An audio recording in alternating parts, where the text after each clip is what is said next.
ఏ పువ్వు ఏ తేటిదన్నది ఏనాడో రాసున్నది, ఏ ముద్దు ఏ మోవిదన్నది ఏ పొద్దో రాసున్నది.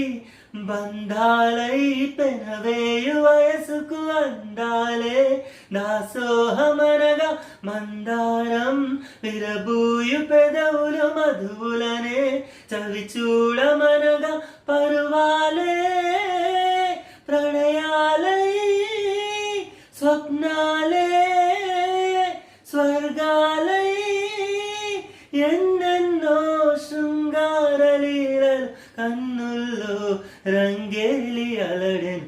ఆకాశం ఏనాటిదో అనురాగం ఆనాటిది, ఆవేశం ఏనాడు కలిగెను ఆనాడే తెలిసిందది. ఆకాశం ఏనాటిదో అనురాగం ఆనాటిది.